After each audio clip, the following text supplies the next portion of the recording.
Alright, what's up YouTubers? I'm going to be making a series of videos on my Q45 5-speed conversion, and this is the car that I'm going to be working on. It's an Infiniti Q45 sedan. It's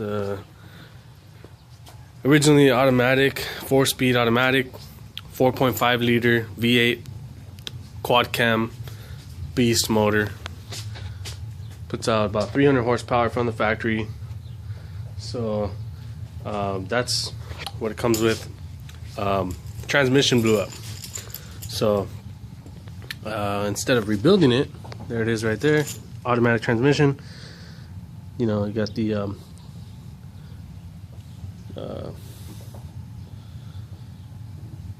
bits and pieces right there. The solenoids went out, so it won't shift. It had a lot of metal in there. When I bought the car, it had been running really good. I checked the oil. I did not check the transmission fluid. It was running smooth enough. Didn't feel any jerking or shifting bad or anything like that. So I figured it was a pretty solid car. I had started going through, you know, everything, just making sure it was good. The thermostat was suck. I did start to overheat a little bit. So, you know, I fixed that, put in the thermostat, did a complete flush on it, put brand new coolant in it. You know, I did all that, replaced a couple hoses, you know, I put this nice little air filter on it. You know, a cheap little AutoZone Spectre filter, but, you know, does the job. So, get some more air in there, drilled a hole down there. I was planning on running the intake piping all the way down there. You know, get the filter way on the bottom, so the air from the outside will cool off the engine better, get colder air. But probably still do that, but later on. Anyway, so right now this has just been sitting in the garage, and automatic transmission. I don't really want to rebuild it. It's going to cost about $1,600 locally to get that rebuilt, and it's still going to be automatic, so that's not worth it. So what I plan on doing is a 300ZX 5-speed conversion. And that's the transmission right there. 300ZX non-turbo tranny. So I'll be making a few videos on that, and so you guys keep an eye out for those. I will be doing a lot of customizing to make this work. So what I've been looking at online is I've been searching YouTube, trying to find videos on, you know, how to do this swap, what things I'm, you know, gonna need to know, and there's not really any videos out there showing how to do this swap, but there is forums, there is information out there that people have done this swap, have really explained in detail how to do it. You know, there's a lot of pictures and things like that, but no videos. I haven't been able to find any videos, and videos kind of make it easier. So if there is something that I don't go over in the videos, you know, feel free to post your questions at the bottom. You know, it might be something that I am familiar with, but just, you know, forgot to mention in the video. So if you guys have any questions, feel free to ask. It's actually not too complicated. So I will be going over that in future videos.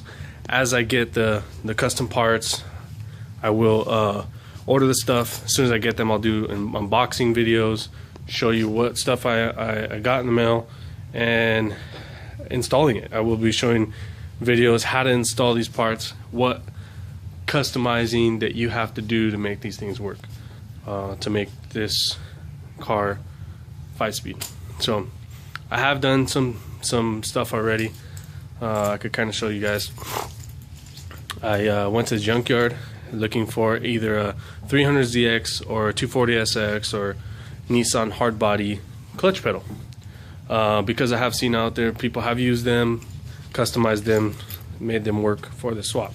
Wasn't able to find anything. What I did find was a 90, I believe it's a 92 or 93 Nissan Sentra brake pedal, because the clutch pedal is a cable transmission clutch pedal, so it pulls a wire when you press the clutch down, pulls the wire instead of pushing a hydraulic master cylinder.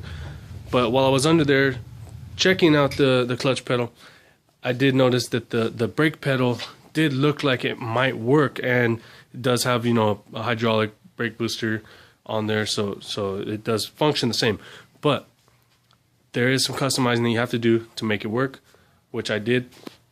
I had to cut off, well, firstly, on the Q45, it doesn't have a handbrake. It has a foot brake, parking brake.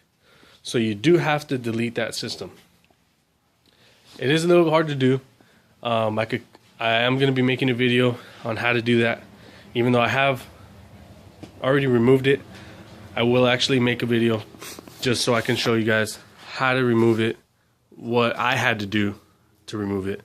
It is kind of a pain in the butt, but you can get it off. You can do it the easy way by taking apart the whole dash, or you could take apart some of it and get it off. Takes a little bit of muscle, but you can get it out. So after that is removed, there is a bracket that's kind of, it is welded, tack welded to the firewall under the dash, you know, where it kind of mounts on.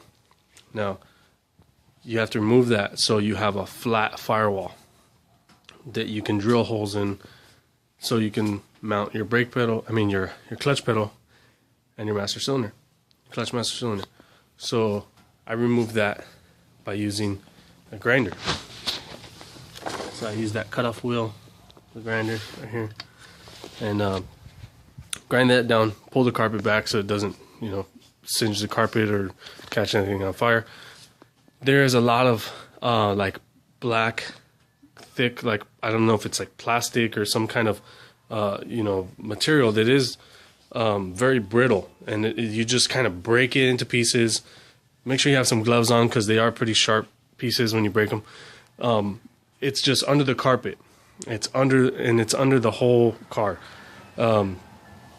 So all you do, you just break it off in pieces with your hands, and or a hammer or anything like that, and pull all that stuff out. And the good thing about it is there's so much of it, it is probably going to make your car a little bit lighter, which is awesome. So just pull all that junk out. There is a lot of padding under the carpet and under the whole dashboard, all that crap. Once you pull all that stuff out, let me show you what I mean. All this junk here, it's like a plastic, and it just like breaks into pieces, and it's just like, you know, kind of sharp, so you can't cut yourself. And it has like this padding under there, so it has a lot of that junk. I filled up a whole bag. This thing weighs probably about 15 pounds of this crap. So you got to pull all that out, and once you pull all that out, ice cream truck. Once you pull all that out, hope you guys can see this under here. You'll have just the metal under here, so you won't have all that crap, and that's just everywhere under here. So once you take it all off, you have to cut off that bracket I was talking about. It mounts right here, and then, you know, it kind of mounts over here, and it just in this area, it's kind of like this, you know, it's kind of just popping out, and it's kind of just in the way. So once you grind that off and take that off, I'm probably going to grind these little tabs off, and just to make it, you know, nice and flush. But once you grind those off, you kind of have to hammer this down a little bit. You hammer this down just so you can kind of get a flatter area. You know, just take some kind of, you know, customizing, trying to get it to work. But once you do that, you know, whatever clutch pedal you decide to use, if you don't use what I'm using, you know, whatever you can find that will work. Or you can go with just like a Willwood universal, you know, clutch pedal. You know, Willwood does sell one. It's like $100. It's the pedal with the bracket and everything.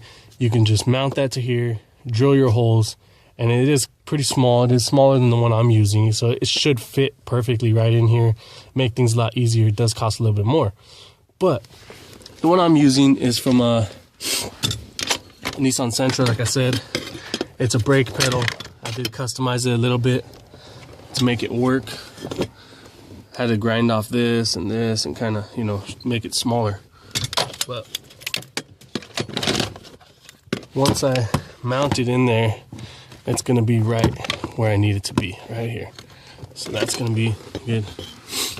Now, I drill the holes up there for the master cylinder to fit, and I'm gonna be using a Willwood master cylinder. That's why you have the hole on the bottom and the top, because they're vertical, the mounting holes for the master cylinder. So once I do that, mount the brake pedal and master cylinder, that'll all be ready to go. So got that, but in order to do that, you got to get all that out of the way, like I said. So that is the first thing I've done, and for now I just got to order some more parts and get the rest of the swap done.